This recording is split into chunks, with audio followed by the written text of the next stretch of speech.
पूरी दुनिया में पक्षियों की 10,000 से भी ज्यादा प्रजातियां पाई जाती हैं।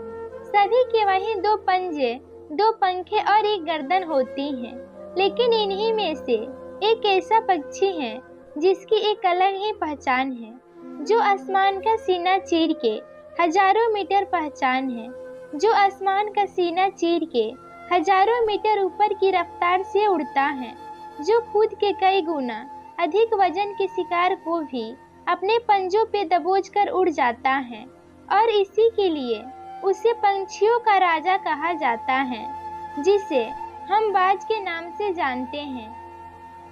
और एक बाज इतना उच्च मुकाम हासिल करता है अपनी ट्रेनिंग और अपने पुनर्जन्म की वजह से। अगर आप भी इस दुनिया में एक मुकाम हासिल करना चाहते हैं तो एक बाज को बाज बनने का पूरा सफर आपको जानना बहुत जरूरी है, क्योंकि 25 से 30 की उम्र तक आने के बाद भी लोगों को रिस्क लेने से डर लगता है। लेकिन एक बाज के जीवन की शुरुआत ही रिस्क से होती है। जिस उम्र में बाकी पक्षियों के बच्चे सिर्फ चींची करना सीखते हैं, उस उम्र में एक मादा बाज अपने बच्चों को पंजे में दबोचकर हजारों मीटर आसमान की ऊंचाइयों में उड़ जाती है, उसे ये बताने के लिए कि तेरा जन्म आसमान का सीना चीर के सबसे ऊपर उड़ने के लिए हुआ है। तेरा जन्म पक्षियों का बादशाह बनने के लिए हुआ है। जमीन से हजारों मीटर ऊपर ले जाकर मादा बाज अपने पंजों से उसे छोड़ देती है और यहीं से शुरू होती है उसकी हाई रिस्क ट्रेनिंग। वो चूजा जमीन की तरफ तेजी से गिरने लगता है। थोड़ा नीचे आता है तो उसके पंख खुलने लगते हैं। नीचे आते आते वो अपने पंख फड़फड़ाने लगता है, लेकिन वो अभी तक उड़ना नहीं सीखा है। वो जमीन से कुछ ही ऊपर होता है।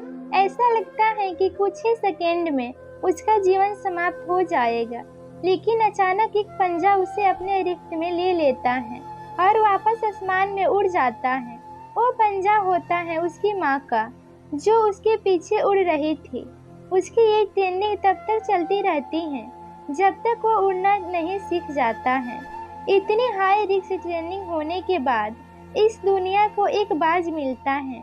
बारिश के वक्त जब सारे पंछी आश्रय की तलाश करते हैं, तब यही बाज उसी बारिश में आसमान को चीरते हुए ऊपर निकल जाता है और बादल से कहता है, तू बरस ले, कितना बरसेगा।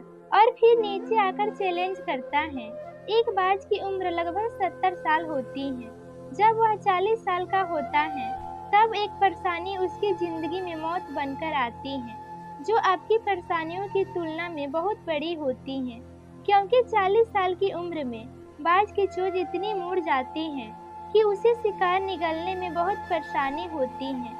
उसके पंख भारी हो जाते हैं, छाती से चिपकने लगते हैं, जिससे उड़ना बहुत मुश्किल हो जाता है। उसके पंजे लंबे और लचीले हो जाते हैं, जिससे वो शिकार को सही से नहीं पकड़ पाता। अब उस बाज के पास सिर्फ 3 रास्ते होते हैं। एक, वो अपने शरीर त्याग सकता है। 2, गीत की तरह छोड़े हुए भोजन पे निर्भर हो जाए। और सबसे कठिन और पीड़ादायक रास्ता, अपने आप को पुनः स्थापित कर फिर से आसमान का सीना चीर कर उड़ने का। और वो इसी तीसरे रास्ते को चुनता है और अपने पास के सबसे ऊंची चोटी पे पहुंच जाता है। वहां पर अपना घोंसला बनाता है और फिर शुरू होता है परेशानियों को जड़ से उखाड़कर आसमान में उड़ने का सफर। वह अपनी चोंच को एक चट्टान पर मार मार कर तोड़ देता है, लहूलुहान हो जाता है और इंतजार करता है नई चोंच के आने का। इसके बाद अपनी नई चोंच से अपने पंजों को काट देता है और फिर इंतजार करता है नए पंजों के उग आने का। उसके बाद वह अपने एक पंख को अपने शरीर से अलग करता है और फिर इंतजार करता है नए पंख उग आने का। और इसी प्रक्रिया में उसे समय लगता है पूरे 5 महीने का। इन 5 महीनों में कड़ी तपस्या से एक बाज का पुनर्जन्म होता है। वो फिर से तैयार हो जाता है, आसमान का सीना चीरकर उड़ने के लिए। जो 3 रास्ते बाज के पास थे, वही 3 रास्ते आपके पास होते हैं। लेकिन कुछ लोग पहले रास्ते को चुनते हैं और परेशानियों के तले दबाकर सुसाइड कर लेते हैं। ज्यादातर लोग दूसरे रास्ते को चुनते हैं। वो परेशानियों का बोझ पड़ते ही अपने लक्ष्य को छोड़कर एक नॉर्मल लाइफ जीने लगते हैं। और कुछ लोग वो लोग भी होते हैं जो इस परेशानियों को लात मारकर अपनी मेहनत के दम पर बाज की तरह आसमान की बुलंदियों को छूते हैं। दोस्तों, बाज की यह ट्रेंडिंग हमें बहुत बड़ी सीख देती है कि अगर रिस्क लेना पड़े तो लो, कि अपने फील्ड में अपने आप को इतना ट्रेंड कर लो कि उस फील्ड में आपसे ऊपर उड़ने के बारे में सोचकर लोगों के पसीने छूट जाए। तभी आप अपने फील्ड के बादशाह कहलाओगे।